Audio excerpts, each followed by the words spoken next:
Halo, Assalamualaikum teman-teman semuanya. Pada video kali ini saya akan menjelaskan terkait bagaimana sih cara menyusun laporan keuangan dengan mudah ya nanti akan terbagi dalam beberapa part ya. Ini part satu dulu. Oke, langsung kita lihat saja ya di soalnya. Nah, ini ada soalnya, ada ilustrasi soalnya. Saya baca dulu pelan-pelan. Jadi pada bulan Januari 2021, ini ya, Tuan Haziq membuka usaha ekspedisi makanan organik antar negara selama bulan Januari 2021. Ini UMKM-nya disebut dengan UMKM organik. Jadi selama awal bulan ya, Januari 2021 ini, si Tuan Haziq, perusahaannya Tuan Haziq ini melakukan beberapa transaksi sebagai berikut gitu ya. Yang pertama, UMKM organik menerima modal berupa kas sebesar 55.000. Itu pada tanggal 1 Januari 2021. Kemudian pada tanggal 1 Januari 2021 di hari yang sama, selain UMKM tersebut menerima modal berupa kas, juga menerima modal berupa peralatan ya sebesar 24.500. Nah, ini sampai nanti selesai ya di tanggal 25 Januari 2021, itu ada yang namanya membayar gaji pegawai sebesar 7.500. Nah, setelah itu kita tengok nih di sini ternyata ada pada akhir bulan ya atau 31 Januari 2021 itu ada data penyesuaian, ada tambahan informasi nih. Tambahan informasinya adalah sebagai berikut ya. Ada sisa bahan habis pakai sebesar 1.550, pendapatan jasa AUS itu Australia ya, Australia gitu ya. Jasa pengiriman ekspedisi ke Australia yang diterima gitu ya, tapi belum ditagih bahasanya ya. Per 31 Januari itu sebesar 2.500. Nah, kemudian ada penyusutan peralatan. Nah, ini biasanya penyusutan dilakukan di aset-aset tetap. Bisa gedung, bisa peralatan gitu ya. Kecuali tanah. Tanah tuh tidak ada depresiasinya. Itu per tahunnya berapa? Per tahunnya 1.200. Kemudian gaji yang belum dibayar itu sebesar 1.500 dan jasa ekspedisi Lombok yang telah terrealisasi sebesar 2.150. Nah, atas informasi ini tadi ya, dan informasi pada akhir bulan Januari, ini nanti teman-teman diminta untuk membuat bagaimana sih laporan keuangan atau laporan keuangan per 31 Januari 2021. Jadi laporan keuangan itu seperti yang saya jelaskan di video sebelumnya, bahwa bisa dilakukan per bulan, per akhir bulan, per 3 bulan, atau lazimnya biasanya perusahaan membuatnya adalah per akhir periode 1 tahun gitu ya. Nah, ini teman-teman diminta tuh membuat semuanya, mulai dari jurnal umum sampai dengan laporan keuangan. Ada laporan laba rugi, perubahan modal, neraca, dan laporan arus kas. Nah, ini gimana untuk membuatnya gitu ya, sampai kita produk orang akuntansi itu kan laporan keuangan gitu ya. Nah, kita pilih-pilih dulu. Nah, berarti pada informasi yang terkandung di dalam akhir Januari ini berarti untuk kita membuat yang namanya jurnal penyesuaian, yang nanti datanya akan disinkronkan ke sini.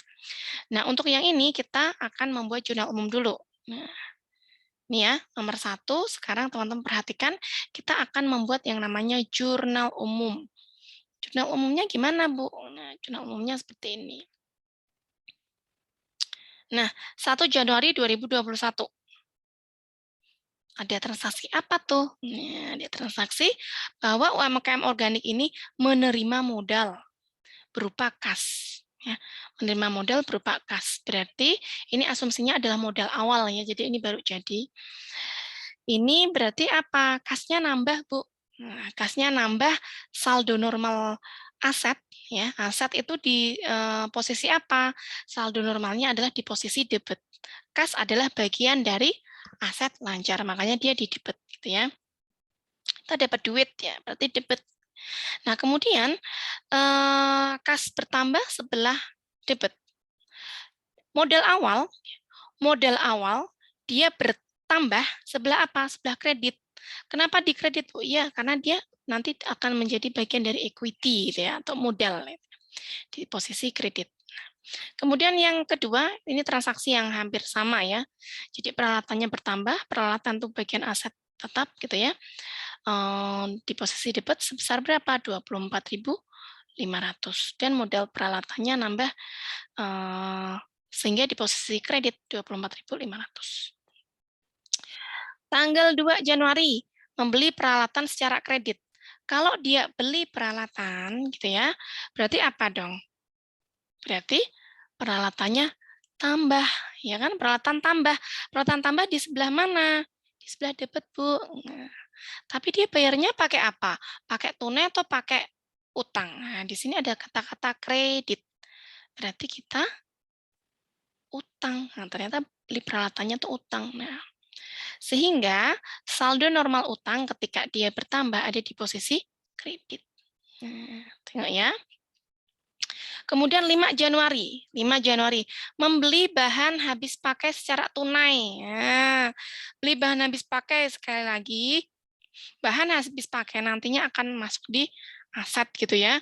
Nah, aset tuh atau aset bertambah di posisi apa? Posisi debit. Kemudian bayarnya pakai apa? Pakai tunai, Bu. Sehingga kalau tunai berarti apa? Kas kita berkurang. Kas kita berkurang di posisi kredit. Nah, gitu ya. Nah, terus kemudian tanggal 6 Januari. 6 Januari. 6 Januari menerima pendapatan atas jasa antar produk organik. Jadi ini kan tadi usahanya adalah ekspedisi gitu ya. Jadi dia mendapatkan di 6 Januari dia mendapatkan ini nih, mendapatkan pendapatan, pendapatan. Pendapatan atas apa? Atas jasanya. Sebesar berapa, Bu? Sebesar berapa ini? Sebesar 21.500 ya, 21.500. Nah, kalau apa namanya ini mendapatkan pendapatan, perusahaan mendapatkan ini ya, yaitu tadi ya, mendapatkan pendapatan berarti apa? Kasnya bertambah. Kasnya bertambah sebesar apa? Sebesar 21.500, kemudian di bagian mana? Nah, duit kalau bertambah itu sekali lagi, kalau ada uang aliran masuk ke dalam kas perusahaan, maka ketika dia bertambah ada di posisi debit. Kalau pendapatan bertambah, pendapatan tuh bertambah di posisi kredit atau saldo normalnya pendapatan adalah dia di kredit. Itu ya teman-teman ya. Nah, kemudian beban. Nah, ada apa ini? Ada 10 Januari. Dia bayar sewa peralatan. Bayar sewa peralatan berarti apa ini?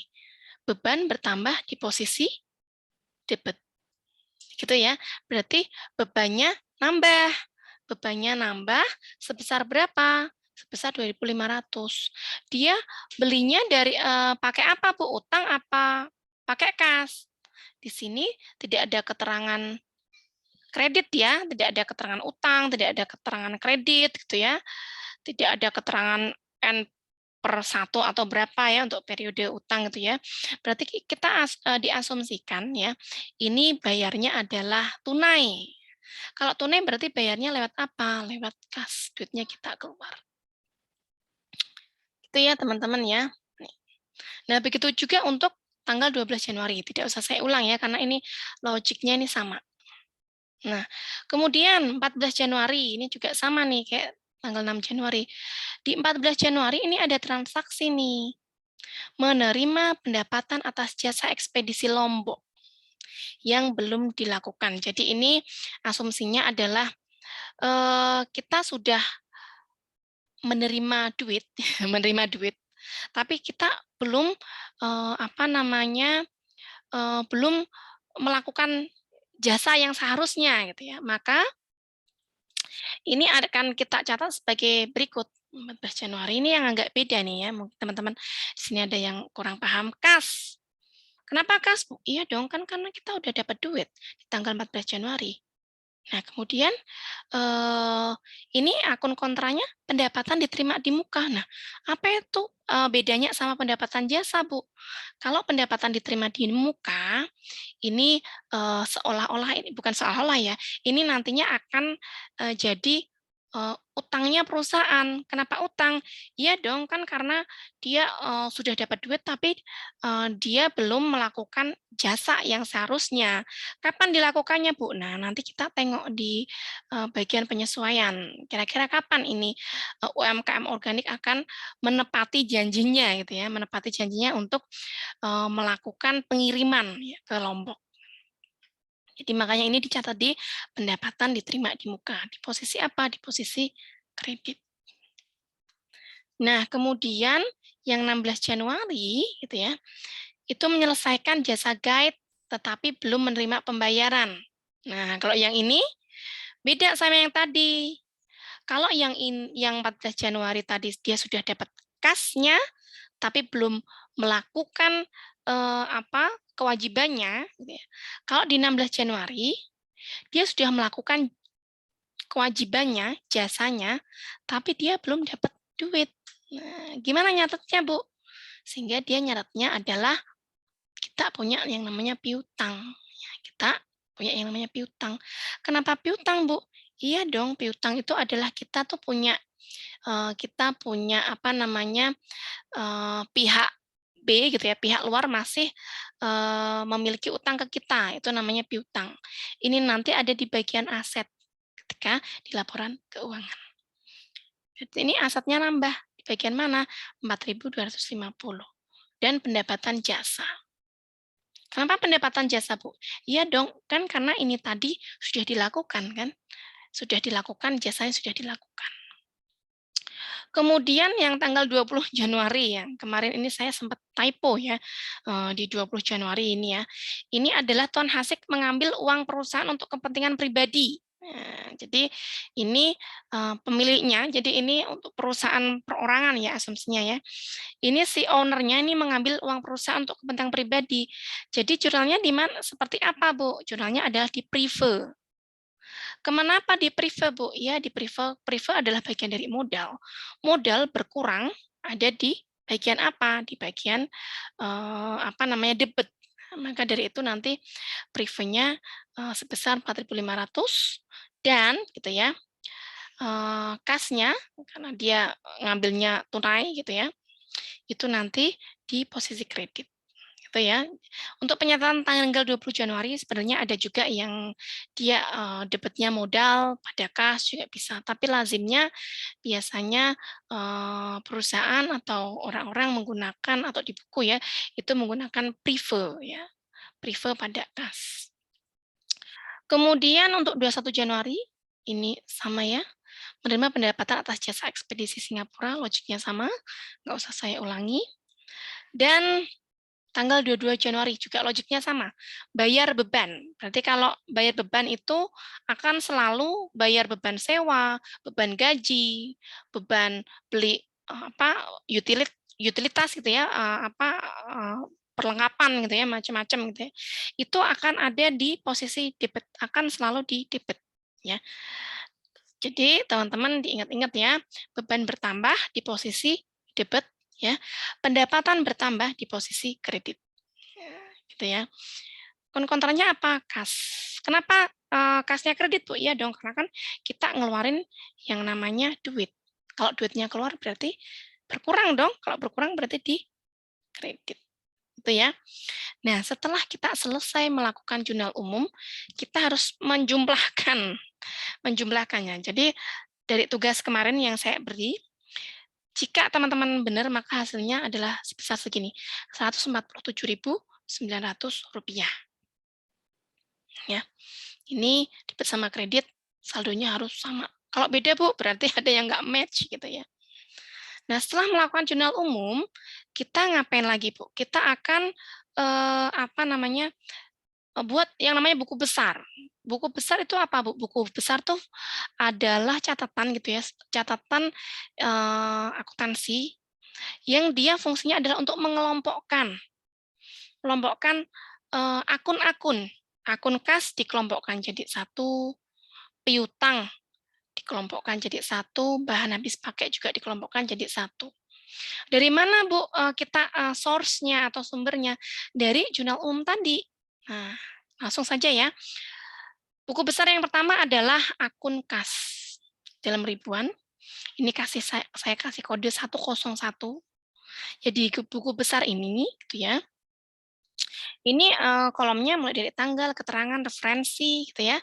Debit, kredit, kemudian ada juga saldonya ya, saldonya debit sama kreditnya. Nah, ini kita tengok dulu di sini. Ini 1 Januari 2021. 1 Januari 2021 itu ya. Ini kita tengok. Ada nggak kas di sini? Ya ada, berarti kita kelompokkan yang kas-kasnya saya kasih contreng.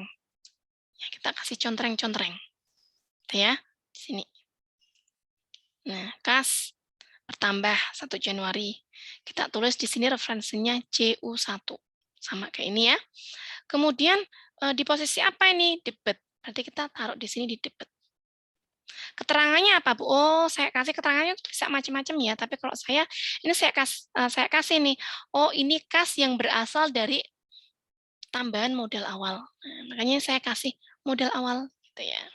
Kemudian ada kas lagi tanggal berapa nih? Nah, oh ternyata ada kas lagi tanggal 5 Januari. Kita contreng lagi gitu ya. Di posisi apa ini? Di posisi kredit, ya enggak? Kredit. Sehingga saya kasih keterangan kasnya itu untuk beli bahan habis pakai, atau ini juga bisa tuh dikasih keterangan beli gitu ya, beli BHP misal bahan habis pakai. Ini referensi CU4 ya, dan di posisi apa? Kredit. Nah, untuk saldonya ya dikurangkan saja. Ini kan debit di sini. Ini kredit. Berarti 55.000 dikurangi dengan 6.000. Sehingga hasilnya 49.000 dolar. Dolar ya tadi ya. Nah, saya kasih contoh lagi. Tanggal berapa aja, Bu? Oh, ternyata tanggal ini nanti kita masukkan ya. Kemudian satu-satu. Ini kas. Ya, pokoknya yang sudah saya masukkan, saya contreng di sini. Ini dimasukkan nanti ya, dimasukkan ke semuanya ke buku besar gitu ya. Nah, ini banyak.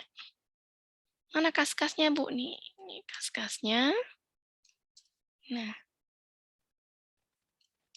oke. Nah, untuk meng-cross check, ini ada berapa kas sih yang seharusnya saya masukkan? Ini kita hitung. 1, 2, 3, 4, 5, 6, 7, 8, 9, 10. Ada 10 kas yang harus kita masukkan ke akun buku besar. Kita hitung, benar nggak? 1, 2, 3, 4, 5, 6, 7, 8, 9, 10. Nah, sudah benar ya. Berarti ini ada 10 kas, 10 akun kas yang akan dikelompokkan dalam buku besar. Itu ya, teman-teman ya. Jadi nanti caranya tetap sama ya, modal awal, beli BHP nanti sama, sampai akhirnya kita kita tengok di sini ya, berapa sih saldo beban gajinya yang di akhir periode. Dalam konteks ini adalah 25 Januari 2021, kita ketahui bahwa saldo akhir dari kas, ya, akun kas di buku besar adalah 51.150. Nah, ini nanti seperti itu ya teman-teman ya. Ini juga berlaku sama untuk yang piutang jasa atau usaha dalam ribuan. Nah, kita tengok pendapatan jasanya segini ya. Dari mana nih? 16 Januari kita tengok. 16 Januari nih.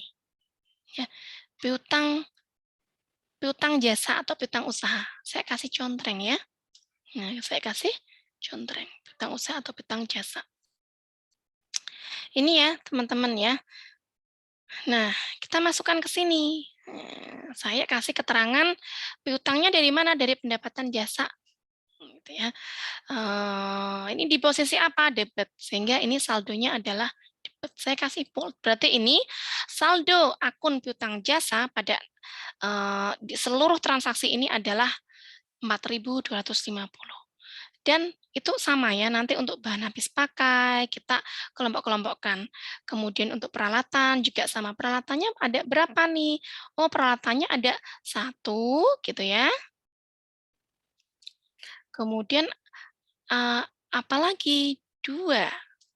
Ada lagi nggak di bawahnya? Oh, ternyata nggak ada, cuma 2 saja. Nah, kita masukkan semuanya ke sini. Itu ya, teman-teman ya. Dan itu berlaku yang sama, untuk semua akun kita kelompok-kelompokkan.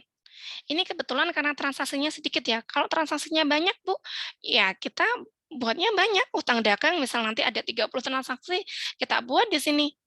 Sama kayak ini, sama kas ini ya. Itu semuanya nanti sampai dengan semuanya sudah tercontreng. Kalau ini sudah tercontreng berarti sudah itu ya. Semuanya sudah tercontreng berarti sudah dimasukkan. Nah, ini nanti alurnya mau kemana setelah kita buat buku besar. Nah, buku besar ini fungsinya untuk kita ke sini, neraca saldo sebelum penyesuaian. Ya, neraca saldo sebelum penyesuaian. Jadi dari akun tadi, ini satu apa? Akun kas. Kita masukkan ke sini, kas. Nama akunnya kas. Nomor akunnya berapa, Bu? 101. Jadi kalau saya, gitu ya, nomor akunnya untuk yang aset, itu saya kasih tanda 1, 0, belakangnya berapa? Saya urutkan mulai dari yang paling lancar. Paling lancar itu apa, Bu? Paling lancar itu adalah yang dia, jadi aset dibagi jadi 2 ya, aset lancar dan aset tetap. Jadi aset lancar itu aset yang dia, perolehannya kurang dari 1 tahun. Kalau aset tetap, Bu, aset tetap itu umurnya dia lebih dari 1 tahun. Contohnya, kalau aset lancar tuh ada kas, piutang, kemudian bahan habis pakai, itu masuknya di, nanti di aset, aset lancar gitu ya. Ini saya urutkan, jadi K101, 102, 103, peralatan 104, gitu ya. Peralatan ini masuknya di aset tetap ya. Pokoknya yang aset-aset ini saya kelompokkan 10 berapa. Nah, kalau utang, ya, utang 20 berapa. Nah, bagian dari utang 20 berapa. Kemudian modal 30 berapa. Prive, karena prive bagian dari modal 30 berapa. Gitu ya. Nah, kemudian untuk pendapatan, nah, pendapatan ini nanti ini masuknya di laporan laba rugi ya. Jadi untuk neraca nanti endingnya ada di 30 sekian. Kalau yang untuk laba rugi, dia 40 sekian. Ini saya jadiin 1. Nanti untuk nomor akunnya teman-teman bisa belajar sendiri ya. Nah, kemudian ini tinggal dimasukkan saja tuh di sini, kasnya berapa, piutangnya berapa, 4.250. Kemudian bahan habis pakainya berapa, ini dari mana, source-nya, sumbernya dari sini. Karena ini terakhirnya di debit, kita langsung masukkan ini di debit. Kalau ini terakhirnya kredit, misal mana yang kredit ya, kita tengok yang kredit. Nah, ini utang dagangnya kredit. Kita taruh di sini utang dagang di posisi kredit. Gitu ya. Sehingga kita dapatkan jumlahnya 118.150. Itu ya, teman-teman ya. Cukup mudah kan pertemuan kali ini. Saya cukupkan sampai dengan neraca saldo sebelum penyesuaian. Untuk part selanjutnya akan ada pembahasan terkait dengan bagaimana sih untuk menyusun jurnal penyesuaian dan neraca saldo setelah penyesuaian. Maka ikuti terus pembelajaran kita kali ini dan jangan lupa untuk subscribe. Oke, terima kasih teman-teman. Wassalamualaikum warahmatullahi wabarakatuh.